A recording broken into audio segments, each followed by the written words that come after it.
Nahajamo se v srcu Evrope, v moji prelepi domovini Sloveniji, gosto naseljeni z zelenimi gozdovi, pestrostjo kraškega sveta, bogati z biotsko raznolikostjo. Tu lahko uživamo v vinorodnih okoljih, prekmorskih ravnicah, prekrasnih razgledih. Dopoldan lahko smučamo v Julijskih Alpah, popoldne pa zaplavamo v Jadranskem morju. Sem Tina Maze in vabim vas, da skupaj raziščemo mojo pravljično deželo.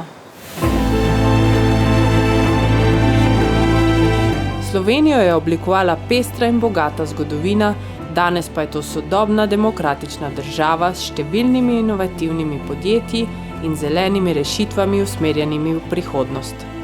Vesela sem, da smo država, ki podpira tehnološki razvoj, inovativnost ter skrbi za zeleni trajnostni napredek. Svojo zeleno deželo Slovenci zelo cenimo, jo spoštujemo, zato so tudi obiski narave del našega vsakdana. Radi skrbimo za čistost naše dežele in radi se pohvalimo s prekrasnimi naravnimi biseri. Ali je še kaj lepšega od te čarobne smaragdne reke, ki se pretaka po naših krajih? Prepotovala sem ves svet, a nikjer ni lepše kot doma. Pridite pogledati tudi vi.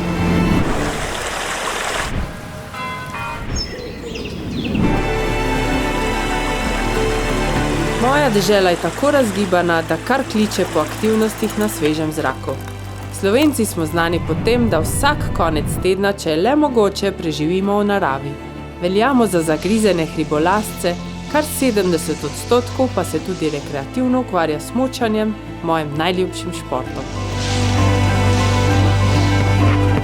Smo 2-milijonski narod in se uvrščamo na največja športna tekmovanja in se borimo tudi za največja mesta. Slovenski športniki pa smo med najuspešnejšimi ambasadorji naše države v tujini. Prihajam iz Črne na Koroškem, majhnega kraja na severu Slovenije. V tem okolju živi 3000 prebivalcev. In nas je zraslo kar 7 olimpijcev. In tudi jaz sem izredno ponosna, da sem lahko zmagovala pod slovensko zastavo. Delavnost, ustvarjalnost, jasna usmerjenost k ciljem, vse to so odlike, ki krasijo Slovence. Naše gospodarstvo je kreativno, zeleno in pametno. V tem duhu so se rodili tudi vsi visoko inovativni produkti. Ti so nas postavili visoko na svetovni zemljevid.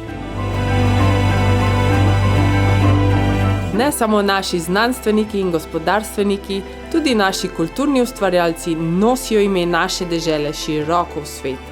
Četudi govori slovenščino samo okoli 2,5 milijona ljudi, sta jezik in pisana beseda temelj našega naroda.